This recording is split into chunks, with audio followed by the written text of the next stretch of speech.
Durante el primer siglo, cuando los romanos gobernaban el mundo, un movimiento comunitario y contracultural estaba naciendo en el extremo oriental del imperio. Comenzó en el pueblo judío, quienes ya por siglos habían estado esparcidos por todo el mundo conocido.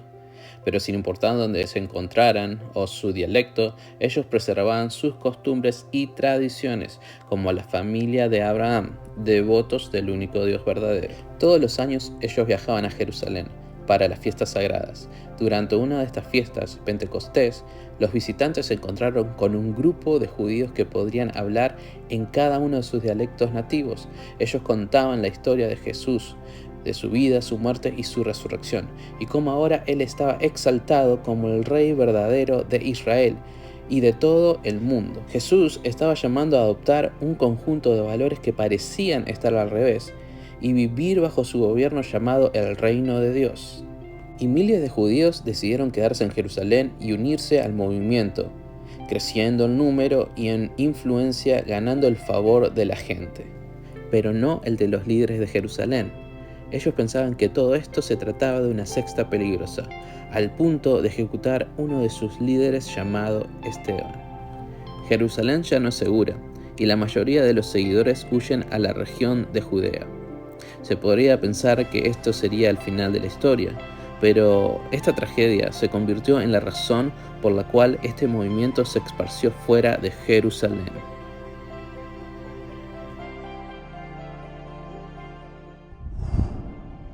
En Hechos 8, del 1 al 3, retomamos la muerte de Esteban, la postura de Saulo y la iglesia perseguida. En sí, Saulo es algo que vamos a hablar más en profundo en Hechos 9. En Hechos 8, del 4 al 13, leemos sobre Felipe en Samaria, de los milagros, las sanidades y las liberaciones que él podía hacer mediante el Espíritu Santo. Leemos de Simón el mago, de cómo él también le crea a Felipe y no se le despega, literalmente no se le despega en todo el tiempo. Pero más adelante vemos la verdadera intención por la cual él estaba atraído hacia la persona de Felipe. Esto me da mucho a pensar, nos da mucho a pensar a cada uno de nosotros. Nos lleva a reflexionar el por qué anhelamos y deseamos ese poder del Espíritu Santo en nuestras vidas. ¿Para qué? ¿Con qué finalidades? ¿Para qué lo vamos a utilizar? Recordemos que el Espíritu Santo es una persona. Si algo sacamos en conclusión es que el orgullo, la soberbia y la sed de grandeza es lo que realmente impulsó el corazón de Simón. Y ese pecado no pasa desapercibido a Dios. Y todos nosotros sabemos que Dios sabe lo que está en tu corazón. Es bueno resaltar en este punto que aún cuando la iglesia era perseguida, los apóstoles estaban en Jerusalén. Y puede ser el caso de que como ellos eran muy respetados socialmente, tenían como una cierta seguridad. Entonces los apóstoles mandaron a Pedro y a Juan a Samaria, porque habían escuchado del crecimiento de los cristianos en esa región. Al llegar ellos pasan con ellos, oran por ellos y todos reciben el Espíritu Santo. En Hechos 8, del 26 al 40, nos encontramos con Felipe, que es visitado por un ángel, y que este ángel le da la instrucción a ir por el camino que va de Jerusalén a Gaza. Ahí Felipe se encuentra con un hombre de Etiopía. Vemos que dice que es un hombre muy importante, tesorero de la reina de Etiopía. Es un oficial que viajaba de vuelta luego de adorar a Dios. Este oficial etíope estaba leyendo Isaías y no lo podía comprender. Felipe se acercó, escuchó y le explicó las buenas nuevas. Este encuentro termina con un bautismo y Felipe siendo transportado por el poder del Espíritu Santo a la ciudad de Azoto. Qué gran enseñanza que tenemos acá. Primero que nada, la obediencia de Felipe con el ángel, la vivencia de Felipe con el Espíritu Santo, el que no le importara que tuviera que caminar yendo por el desierto, y coincidencia el encontrarse con este carruaje, con este etíope, ¿no? Y la falta de vergüenza que él tenía al poder compartir de las buenas nuevas, ¿no? Algo que todos nosotros necesitamos, ¿no? Dejar nuestra vergüenza y escuchar el Espíritu Santo cuando nos habla aún en las cosas más pequeñas. Hola, ¿cómo estás? Unos puntos que me gustaría tocar es que la muerte de Esteban marcó un punto de transición para la iglesia en ese momento. Es como que le dio luz verde a los religiosos para poder perseguir a aquellos que seguían las enseñanzas de Jesucristo. Si recordamos, aquellos que crucificaron a Jesucristo fueron los religiosos, aquellos que no aceptaban que Él era el Mesías. También tenemos que ver las razones por las cuales la iglesia es perseguida y que son las mismas que las razones por las que Jesucristo fue crucificado. Obvio que el diablo no quería que se cumpliera la profecía, obviamente, pero de un punto de vista humano y de aquellos que eran religiosos, era por, primero que nada, la autoridad que ellos estaban teniendo la veían en peligro. Un montón de personas que escuchaban el mensaje de Jesucristo, del reino de Dios, se convertían día a día, y ese grupo estaba creciendo y se estaba convirtiendo de influencia para toda esa región. Y la otra era porque también ellos estaban como preservando o protegiendo lo que ellos por años tras años, generación tras generación, estaban practicando sus leyes, ¿no?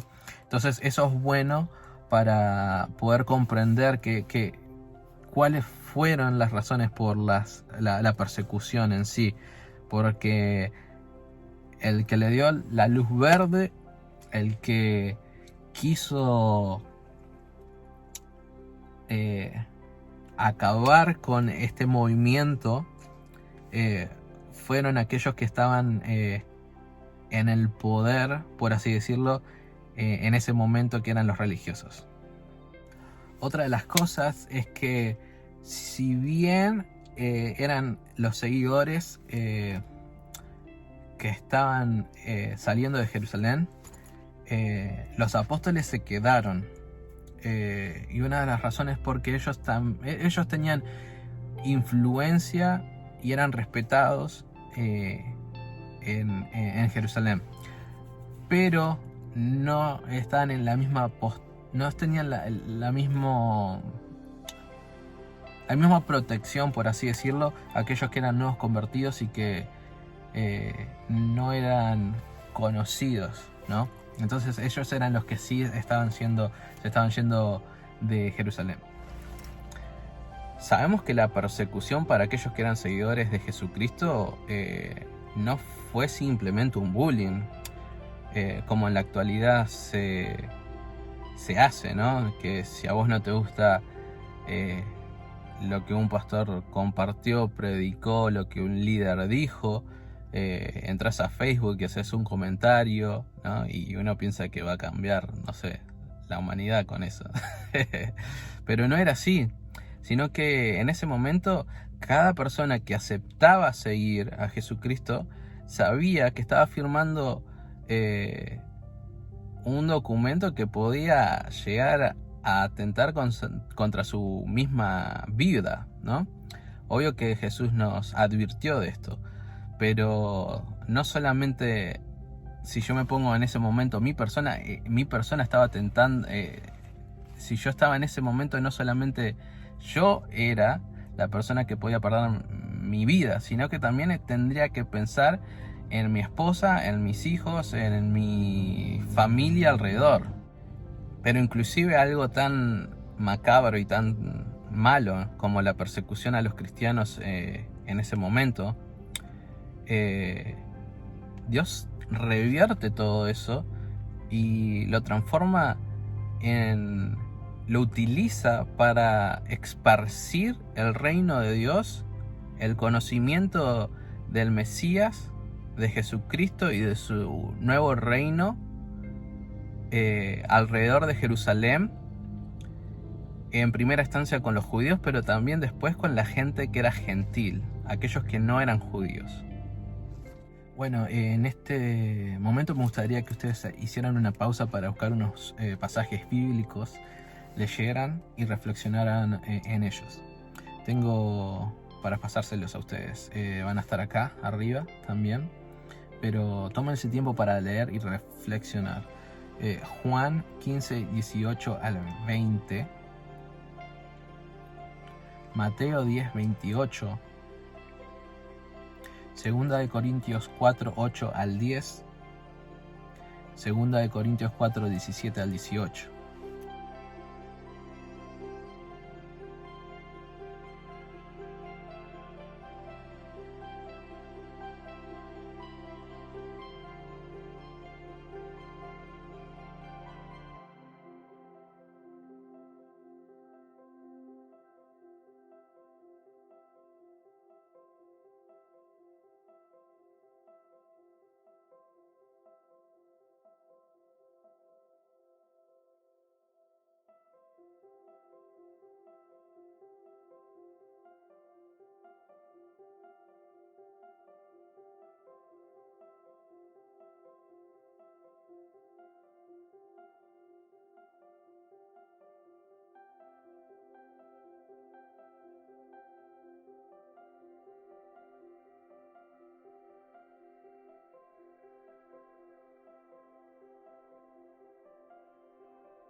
Me acuerdo cuando en mi adolescencia formé un grupo de música cristiana y profesionalmente no estábamos ahí, pero tampoco estábamos abajo del todo. Éramos buenos. Me encantaba sentarme a componer, a escribir música, a escribir las letras. Realmente lo disfruté mucho. Y me acuerdo de ir a tocar a distintos pubs, a distintas iglesias, a toques, a alguno que otro estadio de los chicos. Y estaba bueno. Me acuerdo que al final la gente quería sacarse fotos con nosotros, y cuando digo gente eran chicas. Y era soltero en ese momento, ¿no? Pero ¿a qué voy?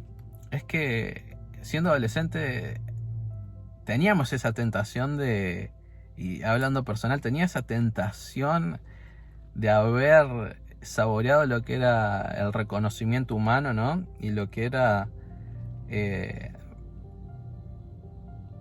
recibir gloria, ¿no? Y el hecho de que haya pasado por esa tentación no quiere decir que haya sucumbido o haya caído a esa tentación. ¿A qué voy a todo eso? Gracias a Dios, mi cabeza nunca se fue a las nubes, siempre me mantuve en tierra, y una de las oraciones siempre que hacía era por ser humilde, ¿no? Pero volviendo al tema de Simón, me hace pensar en él, me hace preguntarme cuántas oportunidades él tuvo de realmente ser redarguido y no ir atrás de lo que es el reconocimiento humano, ¿no? Porque lo que era movido por su corazón era eso, de ser reconocido por las personas a su alrededor y que ellos vinieran a él por lo que él tenía. Me da a pensar mucho y sé que Dios fue justo y que le habría dado la posibilidad de eso, ¿no? Cómo tenemos que cuidarnos, cómo tenemos que guardar lo que nosotros hacemos, ¿no? Y la motivación de nuestro corazón. O siguiendo adelante, hablando del encuentro de Felipe con el oficial de Etiopía, o el etíope, o el eunuco, vemos que se refiere de distintas formas. Y hablando de eunuco, creo que Javier les podría compartir la definición si tenemos una historia ahí con Javier, si lo era. Pero volviendo al tema, vemos que posiblemente él sea un judío que estuviera en Etiopía, ¿no? Y que vemos que la posición que él tiene es una posición sumamente importante. Él está conectado directamente con la reina de Etiopía, y que capaz que podría pasar desapercibido el hecho o el factor que él tenía en sus manos ¿cómo se dice? Un pergamino, el pergamino de Isaías. Y si realmente vamos a ese momento, en ese momento histórico, no cualquiera podía tener unos pergaminos. Estamos hablando de que por ciudades solo había unos cuantos pergaminos, ¿no? Y partes, o sea, porciones de los pergaminos, pero este oficial, este etíope, tenía el pergamino de Isaías completo, y él lo estaba leyendo.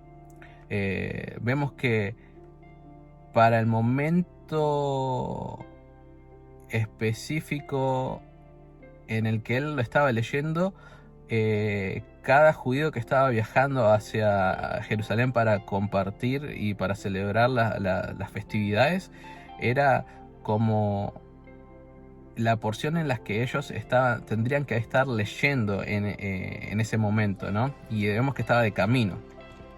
Otra de las cosas que tenemos que señalar es que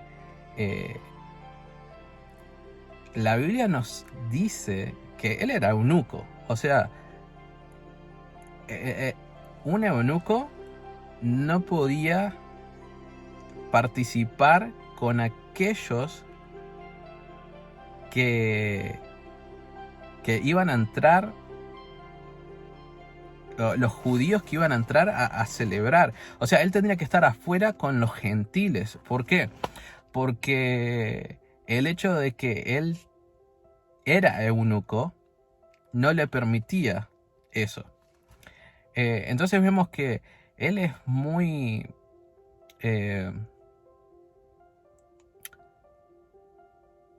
comprometido con la ley. Y cuando él está leyendo en Isaías, está leyendo Isaías 53, y está hablando justamente de la persona de Jesucristo, ¿no? De cómo él se entregaba a hacer un sacrificio vivo para la redención de nuestros pecados. Y Felipe se aproxima, ¿no? Y él empieza a explicar, le da las buenas nuevas. Y me pone a pensar, porque si uno lee la pregunta que este oficial etíope le hace con respecto de quién se está hablando, ¿De quién se está hablando? Uno podría rápidamente deducir que él está preguntando, bueno, ¿esto es de el profeta o está hablando de otra persona más? Pero si uno se pusiera en los zapatos de este oficial y la condición que él estaba en ese momento como eunuco, creo que si llegáramos a leer Isaías 53 en adelante y llegáramos al 56, nos revelaría un montón de cosas. Porque no creo que él solo se haya detenido en el 53, pero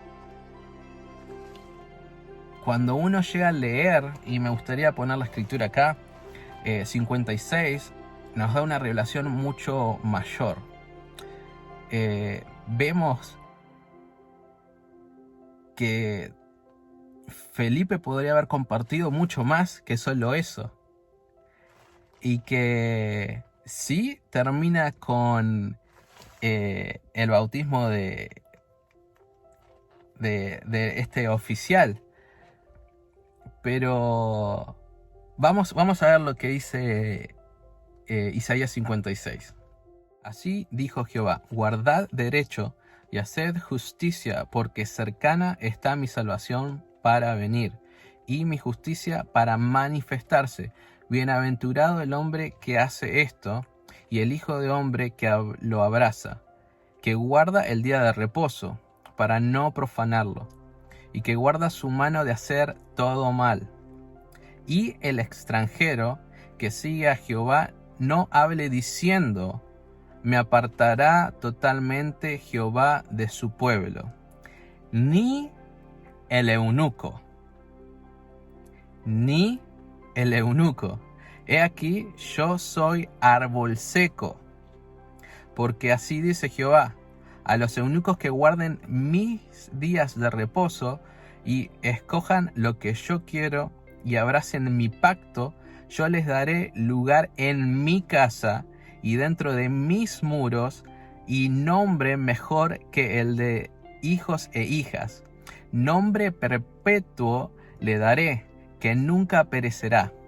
Y a los hijos de los extranjeros que sigan a Jehová para servirle, y que amen el nombre de Jehová para ser sus siervos, a todos los que guarden el día de reposo para no profanarlo, y abracen mi pacto, yo los llevaré a mi santo monte y los recrearé en mi casa de oración. Sus holocaustos y sus sacrificios serán aceptados sobre mi altar, porque mi casa será llamada casa de oración para todos los pueblos. En otra versión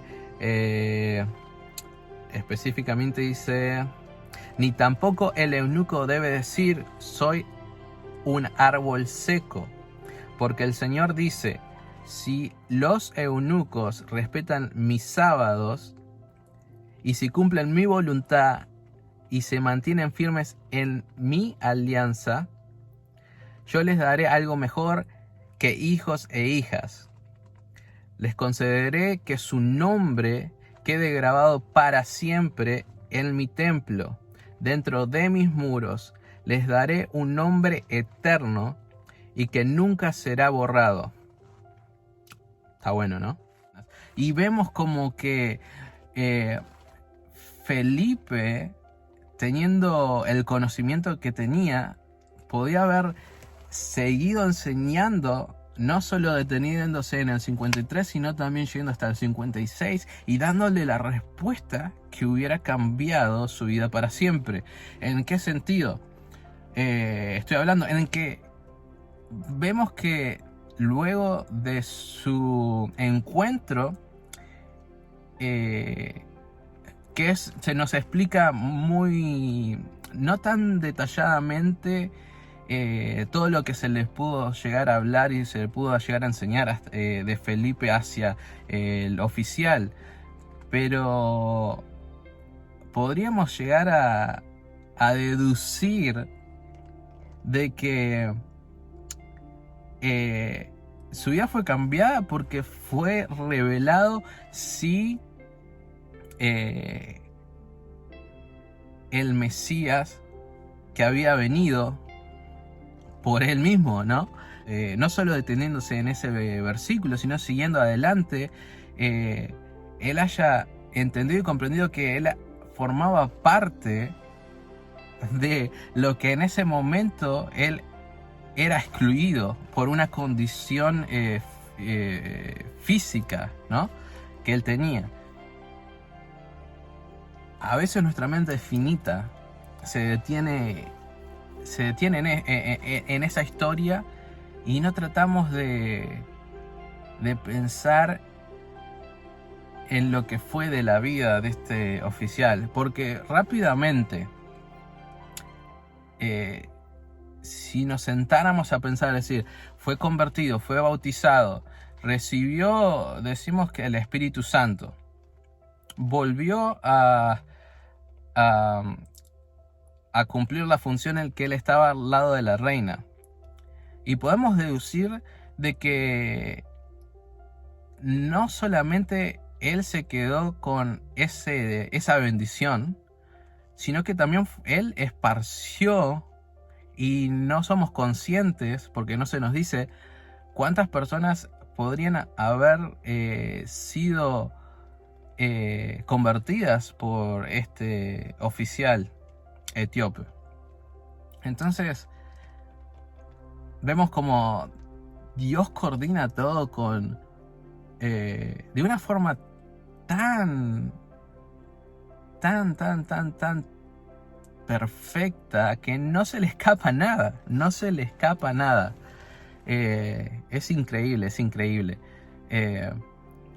sé que da mucho, ¿no?, para seguir hablando, da mucho para seguir pensando, ¿no?, deduciendo, pero esto es uno de los puntos que me alegra mucho, ver cómo las personas que realmente están buscando la verdad, la verdad se le es revelada, ¿no? Se le es revelada. En Jerusalén vemos a Saulo de Tarso. Él es parte de esta élite religiosa que se opone a el nuevo movimiento. Él está buscando y arrestando a los seguidores de Jesucristo por todos lados. Pero pensemos esto desde su perspectiva. En el pasado Israel se había vuelto a otros dioses y otros falsos profetas, llevándonos al desastre. Él creía que estaba haciendo un bien, protegiendo a Israel y el honor de Dios al deshacerse de esta gente. Luego Saulo escucha que el movimiento se ha expandido al norte de Damasco, así que se dirige hacia allá para encontrar y arrestar a más seguidores. En el camino, Saulo tiene un encuentro con el mismísimo Jesucristo resucitado, quien le pregunta a Saulo por qué pelea contra él. Él le dice que ahora él quiere utilizarlo para su gloria. Saulo se queda atónito. Y luego lo vemos en Damasco, predicando del mismo Jesucristo al que él había estado atacando. Increíble, ¿no? Si algo hay que decir de Saulo es que él era una persona muy celosa, al punto de perseguir a aquellos que eran seguidores de Jesucristo. Habíamos hablado en Hechos 8 que íbamos a tocar un poco más profundo en la persona de Saulo, ¿no? En Hechos 9. En el inicio de Hechos 9 vemos que es la transformación de Saulo. Conversión, de nuevo estamos diciendo lo mismo. Me pongo a pensar, bueno, ¿cómo fue una conversión? Porque honestamente él creía que él estaba haciendo un bien. Tenemos que también ponernos a pensar que no es la actualidad, o sea, él no está ahora en este momento, en este punto histórico en el que si uno persigue a una persona es condenado y lo pueden llevar a la cárcel. Tenemos que pensar que él viene de las historias, no podemos decir Biblia, pero de las historias que se estaban pasando, ¿no? En el que vemos el pueblo de Dios matando otros pueblos, ¿no? Y tomando territorios y sacando vida de personas, sacándole la vida de las personas, ¿no? Que es contradictorio al estilo de vida que se tiene después de la llegada de Jesucristo, ¿no? Entonces, desde su perspectiva, se podría decir que él no pensaba que él estaba haciendo mal. Él no pensaba que él, como se dice en la actualidad, estaba pecando, sacando los derechos de una persona, ¿no? Sabemos que él nació en la ciudad griega de Tarso. Lo podemos encontrar en Hechos 21:39. Sabemos que tenía ciudadanía romana. Lo encontramos en Hechos 16:37. Era del linaje de Benjamín, era judío y tenía el linaje de Benjamín. Eso es en Romanos 11:1. Fue educado en Jerusalén por Gamaliel.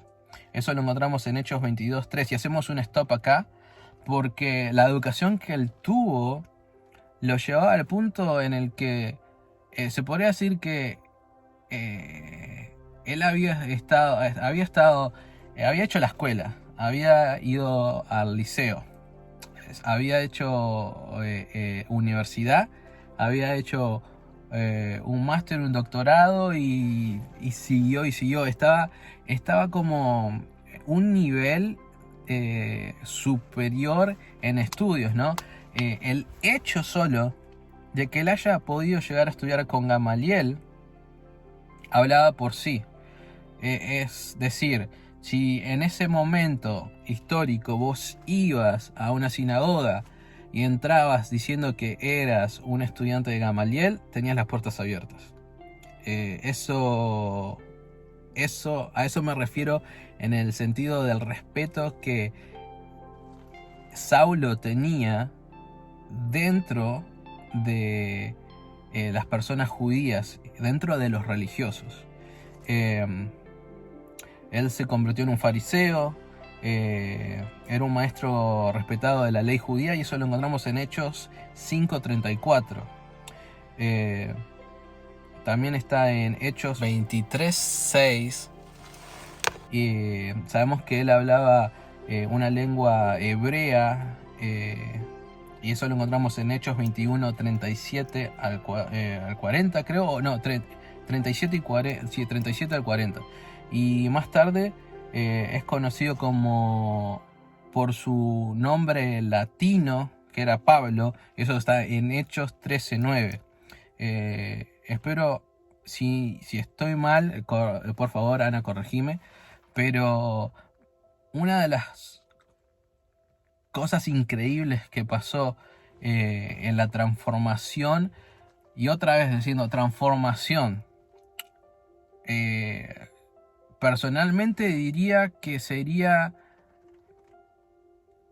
como que la luz llegó a su vida para comprender que realmente Jesucristo era el Mesías y que todo lo que él estaba practicando en base a la ley estaba correcto, pero necesitaba una revelación mucho más profunda que la traía Jesucristo como el Mesías. ¿Qué más decir? Creo que primero que nada Jesús se le apareció, y como habíamos hablado anteriormente, Dios conoce la intención de nuestro corazón. Y aún la intención de Saulo, pensando él mismo que era una intención tan pura, provocando tanto mal. No vemos la misma intencionalidad del corazón en Simón. Entonces, si comparamos uno con el otro, la intención de uno con el otro no tiene nada que ver. Uno quería ser glorificado personalmente y tener el reconocimiento humano, y el otro quería hacer un bien hacia Israel. hacia el pueblo de Dios y hacia su mismo Dios. Entonces, una de las cosas que pasan, y a veces pasan desapercibido también y lo pasamos por alto, es que en el camino hacia Damasco, cuando Jesús lo interceptó, él no iba solo, él estaba acompañado. Y si somos minuciosos cuando leemos, nos damos cuenta que él venía con un grupo de personas para perseguir a los seguidores de Jesucristo en Damasco. Así que vemos que el encuentro que Saulo tiene es un encuentro visual, físico, audible, pero el encuentro que tienen las otras personas que lo rodean a Saulo simplemente es audible. Uno no se pone mucho a pensar el por qué Saulo tuvo ese tipo de encuentro que fue fue capaz de verlo, oírlo, pero también verlo, ¿no? Visualmente. Una de las cosas que simplemente pienso y que la largo es algo personal. Es que de nuevo volvemos a la intención del corazón de las personas. Creo que dentro de ese grupo, el que tenía una intencionalidad mucho más pura y real era el mismo Saulo. Y que las otras personas eran más seguidoras y que no era. No quiero ponerme a juzgar ni ponerme en el papel de Dios sabiendo, pensando que sé lo que las otras personas pudieran estar pensando en ese momento. Pero veo que hay, y luego vemos que sí, que Dios tiene obviamente un plan para Saulo,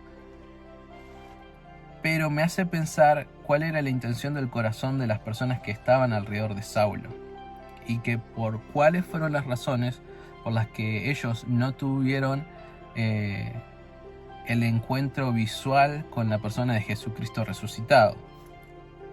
Bueno, dicho eso, también leemos que él llegó a ver y a oír, pero cuando cayó a tierra, él cerró los ojos y nos damos cuenta que él no se enteró de que él estaba ciego hasta cuando él se levantó y Jesucristo se había ido de ese lugar.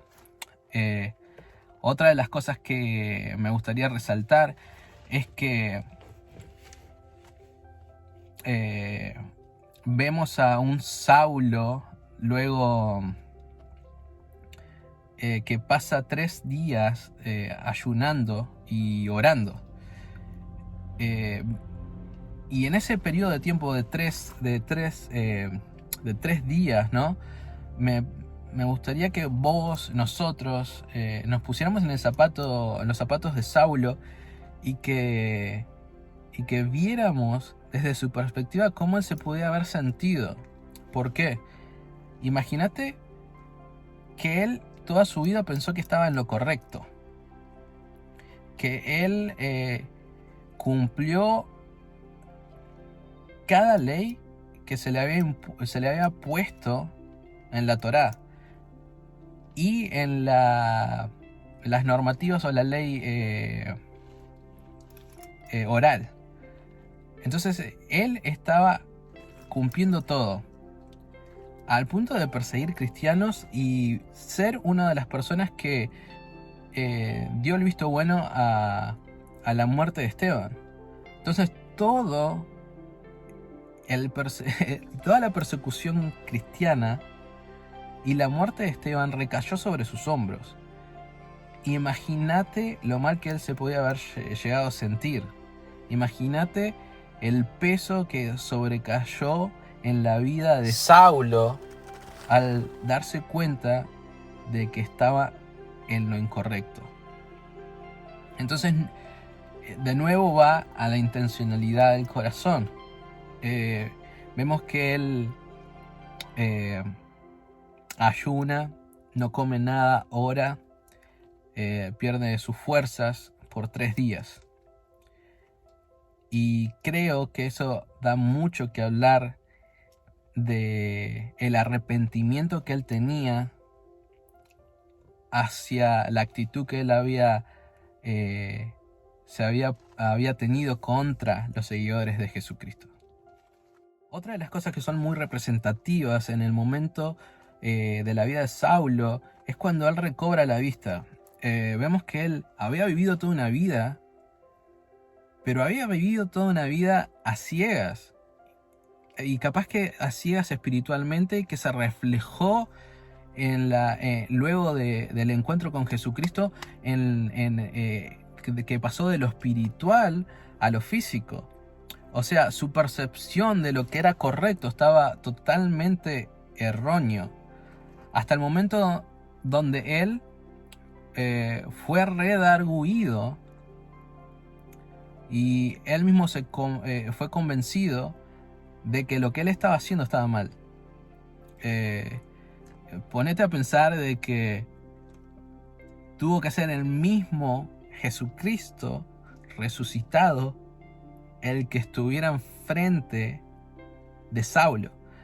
La convicción de Saulo era tan fuerte que no había, primero, milagro, discípulo o apóstol, inclusive podría llegar a decir ángel, que lo moviera del estilo de vida y de la convicción en la que él estaba metido.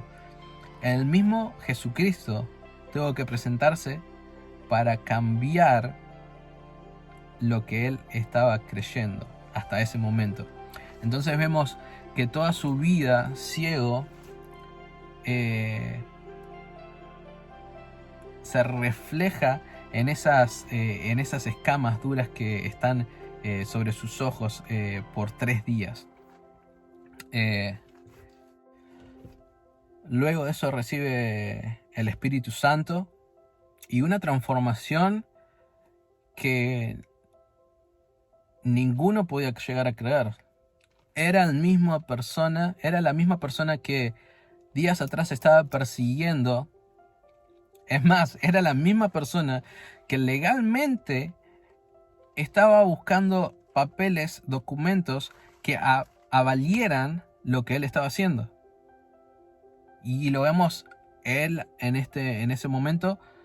Vemos la transformación que él tiene del proceso. Y vemos esto. A veces uno se pone a pensar de que soy un nuevo convertido, o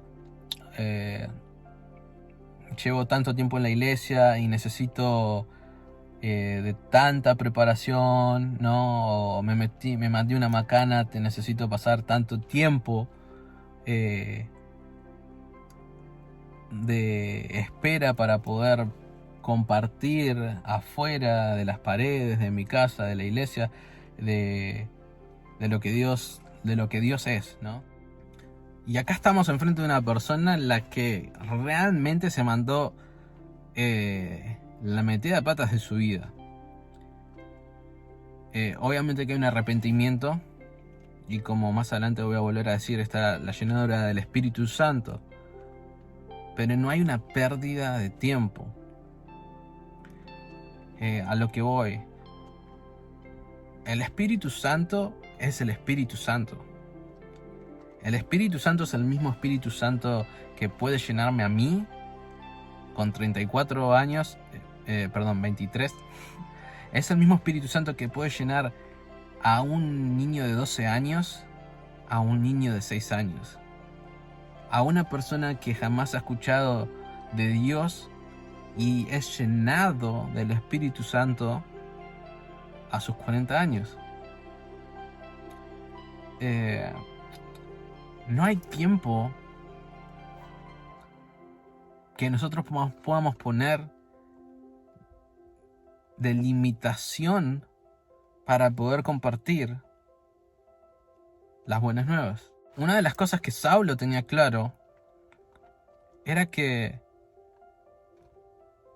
todo lo malo, todas las cosas erróneas, todas las cosas malas que él había cometido, no cambiaban la realidad de Dios, no cambiaban la persona de Jesucristo, no cambiaba el nuevo evangelio. Y muchas veces eso es lo que tenemos que hacer nosotros. Tu pecado, mis errores, tus errores no cambian la persona de Jesucristo. Entonces, cuando cometemos errores, y quiera Dios que no los cometamos, ¿por qué paramos de compartir del evangelio? El evangelio no se trata de cuán perfectos nosotros seamos. No se trata de cuán perfecto Saulo fue, sino de quién es el perfecto.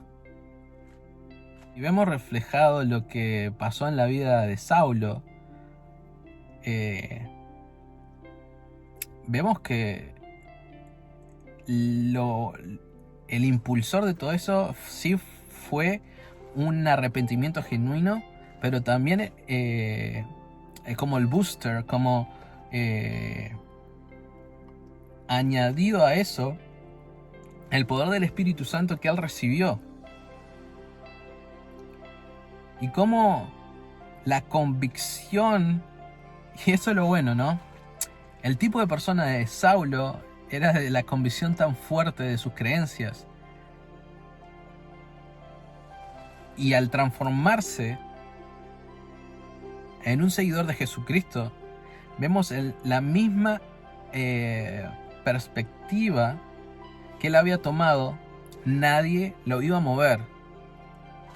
Y imagínate, él no teniendo el Espíritu Santo, él no teniendo el apoyo de Dios, anteriormente la convicción era tan fuerte. Imagínate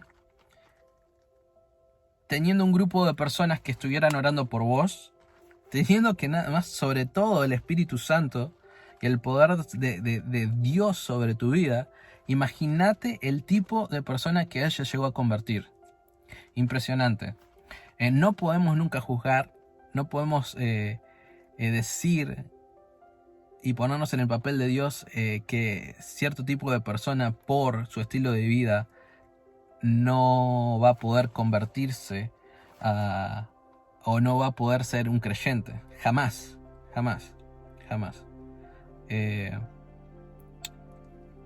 Pero ya se me está pasando la hora, así que vamos a estar dejando acá. Pero voy a dejarles unos puntos, capaz que una tarea domiciliaria para ustedes, para que sigan adelante con el estudio.